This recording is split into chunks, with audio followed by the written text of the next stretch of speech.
much too complex, much too complex, too complex, too complex, too complex. Good afternoon. My name is James K. Holder II. Some of you may know me as Sir James II, and I'd like to welcome you back to Not on My Watch. As always, I'd like to ask you to subscribe, like, comment, and share. I want you to retweet this and repeat this. As you know, this is episode 19. I want to thank all of our viewers for just tuning in after my little 2-week hiatus, after Donald Trump made me sick. And I'm glad to be back. I'm just really grateful for the continued support. So, if you're watching, today it is Wednesday, June 14th, 2017. And this morning on the East Coast here in the United States, we learned of a few tragedies that I want to just go over very briefly. One, I want to just say more condolences to the city of London and the United Kingdom. London is really going through it right now between the Manchester attack. Well, obviously Manchester is not London, but the UK is really having a lot of just national issues. And the Manchester attack and the London Bridge attack were both obviously related to terror.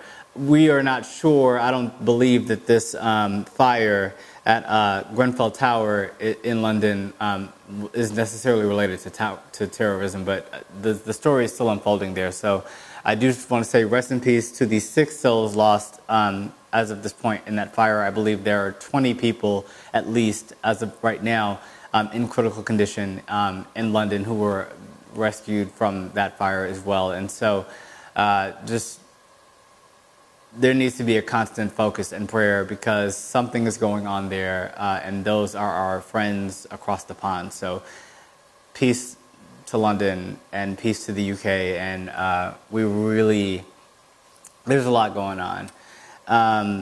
Also in the United States, just a couple of hours ago, breaking news was that there was a shooting at a congressional baseball practice. Now, you know, Congress, they do this, I think it's like an annual game where Congress members, or representatives rather, compete and play this game. So they were practicing. This was in Alexandria, Virginia. It just so happened that it was Republicans who were practicing, and Representative Steve Scalise of the 1st Congressional District in Louisiana was shot. As of right now, he is recovering in a hospital, and we wish him just a speedy recovery. You know, I abhor the Republican policies, especially those on guns. And I really just think that we are in really challenging times in America. I remember when Gabby Giffords was shot, and that became a real sort of talking point. It became a real challenge when it comes to discussing gun policy and the safety of our representatives. And regardless of whether your representatives are, you know, blue or red or left or right, they represent us, and they do have an obligation to serve in our government. So we really have to have a level of respect and decorum around the protection of all of our elected officials. And so, obviously, you know, gun violence against anyone is terrible. Gun violence against anyone in our government, be it political motivation or not, is really unacceptable. But we really do have to get to a point where we're discussing, okay, the mental state of people in our country and their ability to access guns. And, you know, I just think it's ironic that, you know, this morning, the way I found out, every time before I sit down to tape the show, I always check Donald Trump's Twitter because you never know what he's going to say. And there were a couple breaking things. You know, I went to his Twitter page because I don't follow him. But, you know, and of course the balloons stream across his page on the website. And I was like, so it's Donald Trump's 70th birthday. So I kind of want to throw a little shade to just remind you that he is the oldest elected first-term president in this country. That could be good news for us. But it is also bad because you're looking at a man who, when the Oregon attacks happened, that were clearly, white men died in defense of a Muslim passenger on public transportation who was being assaulted by a Donald Trump supporter, previously a Bernie Sanders supporter, but really one of these extremists, regardless of whether it's extreme left or extreme right, those are the same to me because they really just come from a place of hatred and violence and not really respecting the American ideal and right to exist of people who don't look like them. Donald Trump, on his birthday, took time out to, write this message. Representative Steve Scalise of Louisiana, a true friend and patriot, was badly injured but will fully recover. Our thoughts and prayers are with him. That's from Donald Trump. This is a direct quote. The problem is that, I appreciate that Donald Trump took the time out to state this within minutes of this, of learning that this man had been shot. But it's kind of like, when it's anyone else, when it's not a Republican congressman, when it's not someone who supports him, when it's not from a state that voted for him, you don't get that same kind of love from the president who is supposed to be here for all of us. And so it really is difficult to give this man credit for having a respectable, this is a very good statement. I mean, like, of all the condolences and statements and remarks that he's made, it is important that we have a president who makes acknowledgments when gun violence is a problem. But, you look back at the London Bridge attacks that were just a couple weeks ago. And not Tower Bridge, London Bridge, neither here nor there. But, and Donald Trump was immediately talking about, notice that we're not having a gun debate because the terrorists used a car. They didn't use a gun. But at the same time, now, we've passed the year mark of the Pulse terrorist attack in Orlando. There was another attack in Orlando last week. You look at this shooting in Alexandria, Virginia, which really mimics, on the opposite side, Gabrielle Giffords. And immediately you have, it was disgusting to look into this story. I plan to talk about something completely different this afternoon.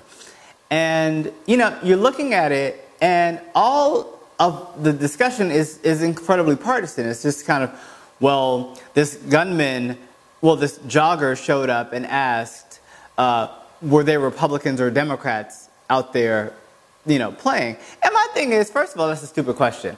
The reason why I don't believe that was a question that was asked is two reasons. One, conflicting reports. You had some saying that the shooter was wearing jeans. You had some saying this person who asked, are they Republicans or Democrats, was jogging. Who jogs in jeans?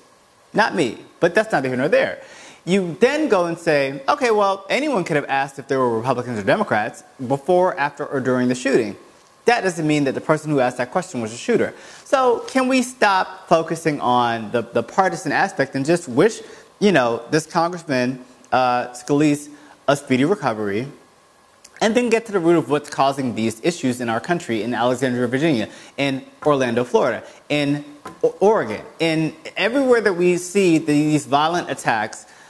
What can we do as Americans to make sure that people are protected? And if someone gets shot, how are they being cared for? It's ironic to me, and this is just maybe beyond the pale, but like a Representative Steve Scalise, I don't know where he voted on the House bill to repeal the Affordable Care Act, but he's protected by the protections of the Affordable Care Act, whether Congress repeals it or not, whether the Senate repeals it or not, was something that they are working, under the cloak of midnight to repeal the Affordable Care Act, which provides health care for millions of Americans and makes it affordable for us. And so it's kind of like, if that's not in place and you were the victim of a shooting, if you were the victim of a terror attack, how would you seek treatment? What would that look like for you? Would you have a cap on your annual expenditure when it comes to health? And you have to wonder, because now this person is faced with a significant health crisis, But where were they on the issue when it came to, okay, healing?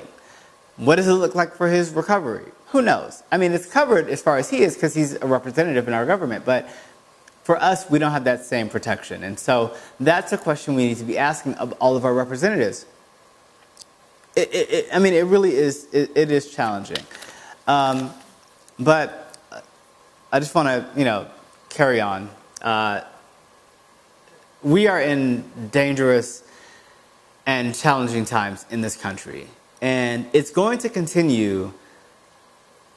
And it's not enough to just talk about it. We have to take action, right? Because yesterday, on Tuesday, there was the Jeff Sessions hearing before Senate about Donald Trump's potential collusion with Russia. So we're talking about Trump-Russia, and we've seen this, right? Last week, it was the Comey hearing.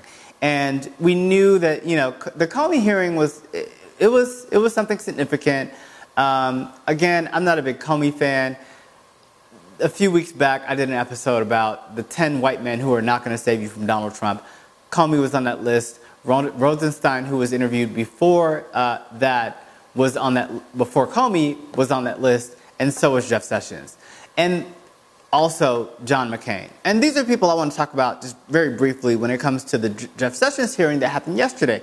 I mean, this is really an unprecedented state of affairs in America because everyone stopped what they were doing to look and witness this hearing.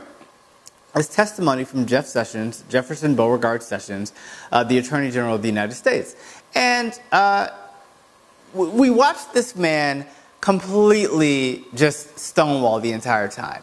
He played dumb. He talked about how it wasn't fair, the questions that he was asked previously that caused him to recuse himself when it came to meeting with Kislyak and the other meetings that happened. I mean, when we saw the Comey hearings, one of the things that came out with the Comey hearings was that Jeff Sessions not only had one meeting with Russian, representatives, but 3. I think we had known of 2 that he didn't disclose in his Senate confirmation hearing. But then it was also there was additional meetings that came up. And, it was this whole conversation that Jeff Sessions is trying to say, oh, well, we were at this meeting and there were 200 people there and I was stood in a line and we shook hands with people. So, yes, I shook hands with these people who were Russian, but it doesn't mean I had a private meeting with them. And, it just became this whole, you can't prove that something was wrong, so it wasn't really wrong. It's really quite absurd and quite unacceptable that the arbiter of justice in our country would focus so much on trying to pretend that there is nothing dastardly about an appearance, even if it's just optics of him being in potential collusion with Russia as a representative and as an advisor to Donald Trump's campaign.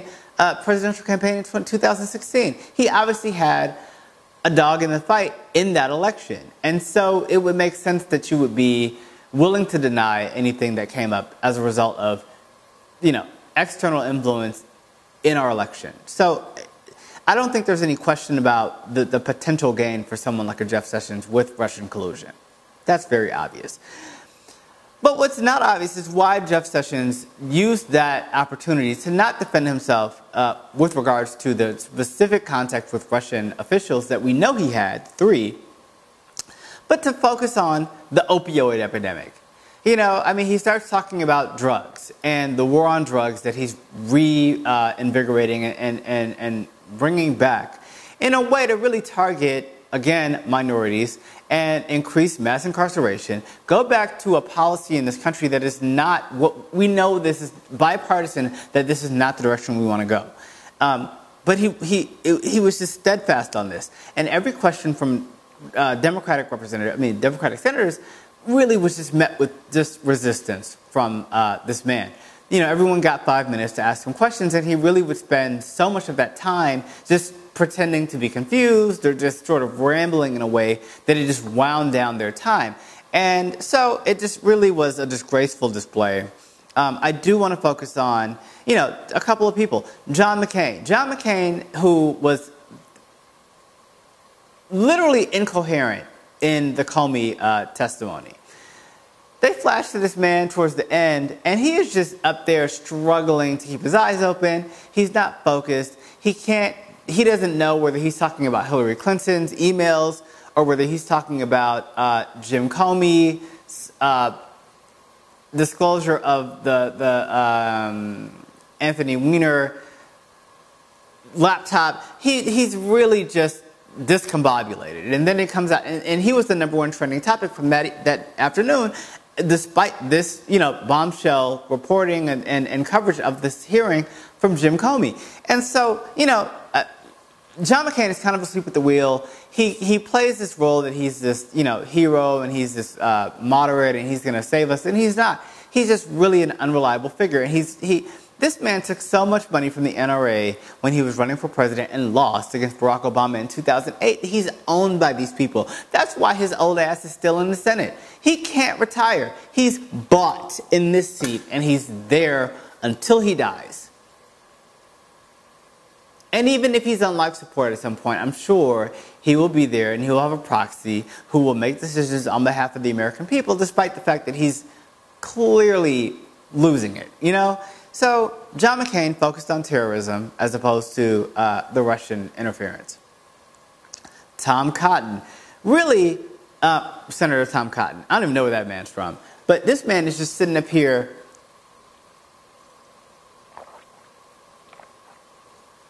not even trying to hide the fact that he has no interest in holding Russia accountable or really getting to the bottom of what this discussion was about at this hearing.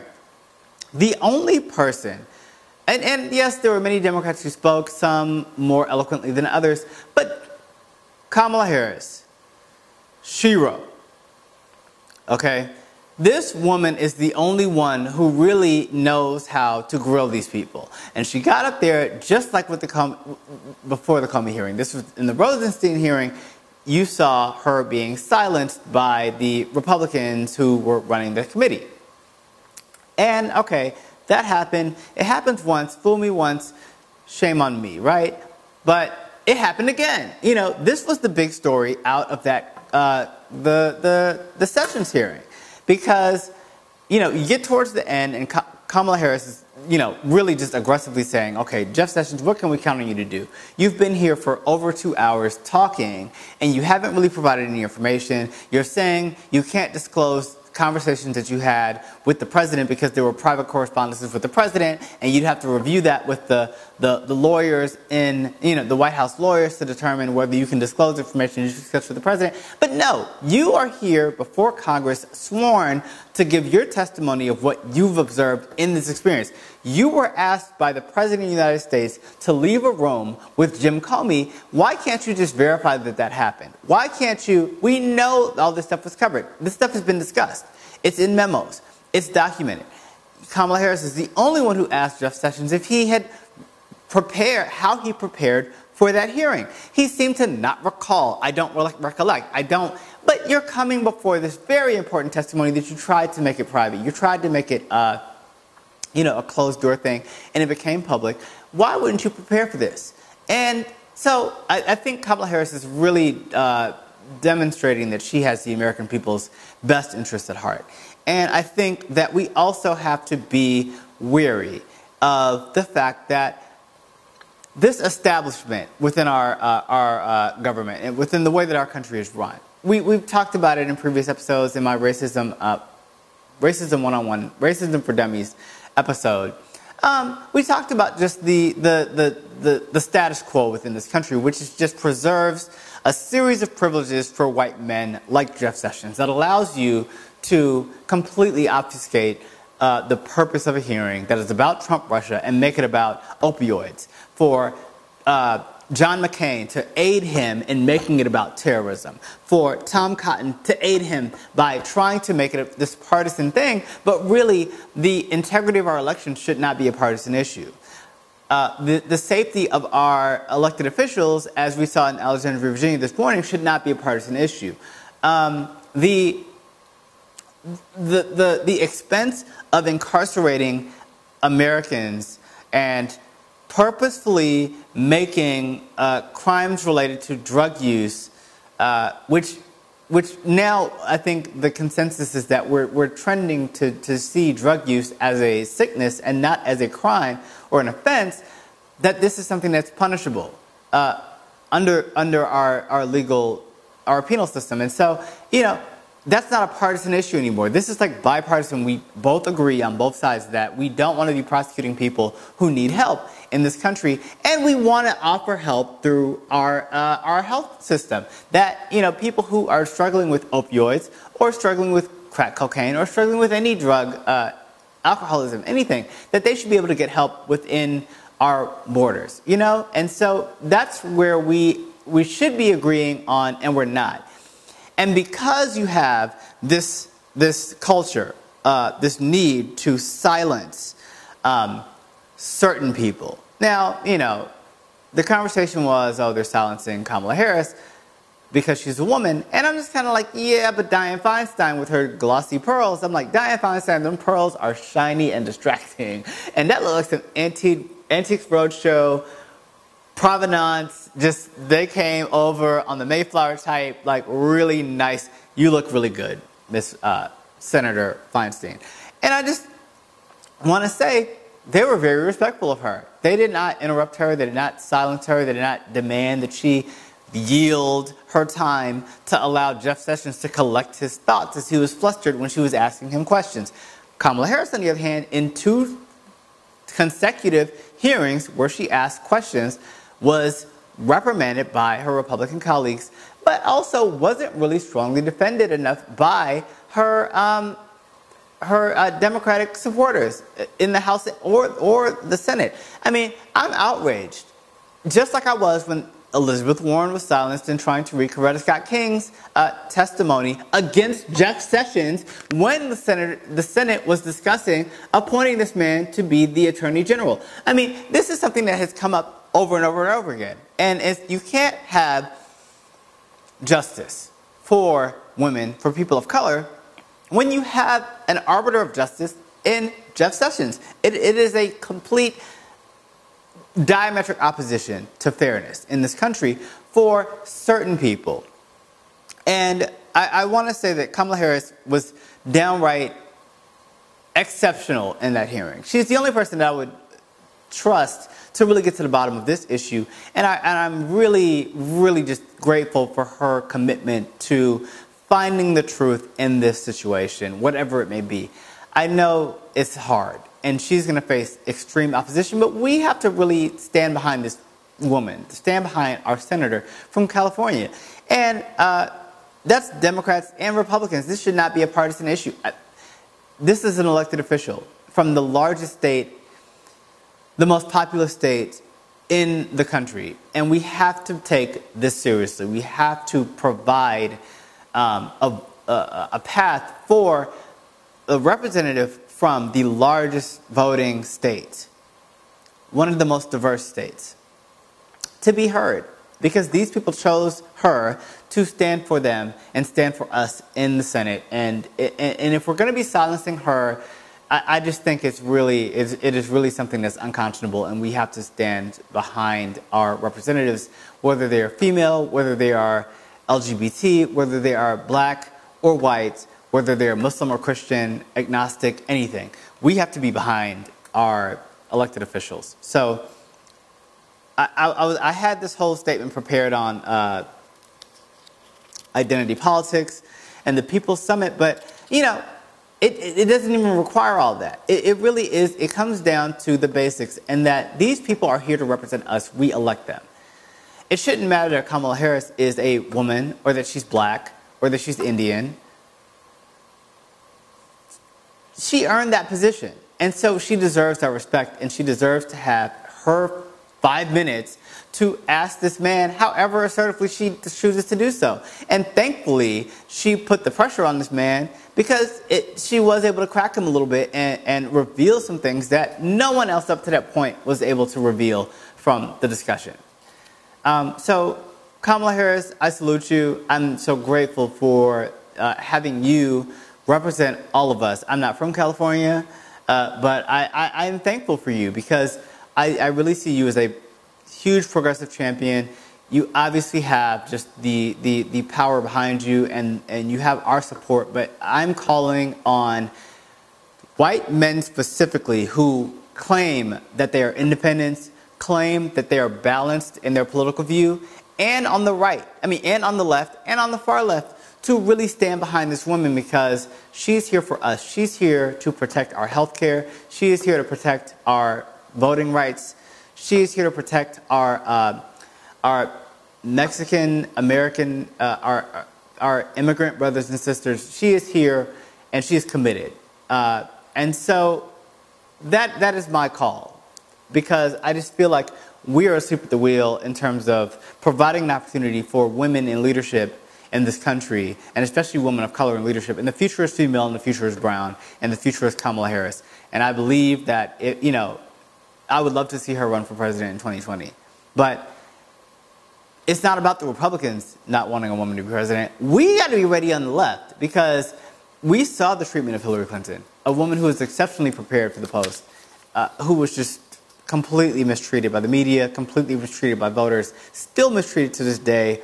So, as you know, like I said, we are coming up on the last few days in the election in Georgia. This is for the 6th Congressional District with Jon Ossoff versus Karen Handel. And if you're anything like me and you live in the state of Georgia, especially in the Atlanta metropolitan area, you are tired of all these ads. You can't even watch an episode of Family Feud without seeing nothing but ads for Karen Handel versus Jon Ossoff. And so if you live in the 6th Congressional District, it is important that you go out and vote, especially if you're voting for Jon Ossoff. We really need to turn out the vote, because he's polling slightly ahead of Karen Handel right now. But between, cross-check, voter ID, redistricting, and just all not helping people. There's a lot of English as a second language American citizens in the 6th Congressional District, like a lot. And, we know that in the 2016 election, there was a lot of just work to make it more difficult for people who don't speak English as their primary language or as their first language to vote in Georgia. And so we need to be really, really, really aggressive when it comes to turning out the vote on next Tuesday, June 20th. It is not enough to just rely on this polling and believe that things are going to be okay, because everybody needs to show up. We really need to pull this one out, because this is an incredibly important race. But make sure you show up and vote if you're in the 6th Congressional District. If you don't live in the 6th Congressional District, then help people carpool. Do anything you can. Donate to Jon Ossoff. Volunteer for him. Knock on doors. Make calls. Send text messages. Whatever you can do to help this man win, because it is the only way. There are too many important issues at stake right now, and we've got to keep focused on the resistance. And so with that, I would like to give a special thank you to the long list of friends of the show. We have 2 full pages today, and people have been donating for the last 3 weeks. Again, on, I believe it was June 30th, was the last day I taped. No, May 30th, and then it's been 2 weeks since then. So I do want to thank everyone who continued to watch, binged in the little break there. There's going to be about 4 more episodes in this season. So this is episode 19. We'll go to 22 episodes. I'll take about 4 to 6 weeks off, work on the cooking series, and then come back in August, with a whole with 2 shows, and really trying to build this into a whole thing. So I thank you for your continued support, because of your support, I'm able to really expand this and turn it into something fantastic for us.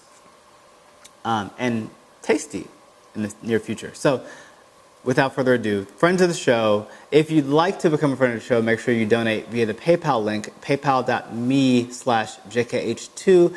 Anything from $1 or more helps me buy coffee, or anywhere up to just helping produce this show, helping to advance the equipment, storage, faster memory so I can export the show out better on time, domain names so I can make it easier for people to find and search.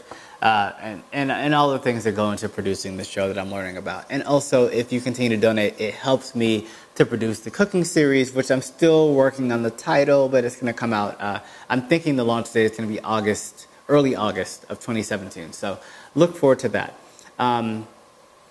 Rachel H., Ben M., Megan B. of Seattle, Washington. I want to thank Cordell G. Of Cofield, North Carolina. You are my brother. I love you, Cordell. Thank you so much for your continued support on Twitter. I really, truly appreciate you.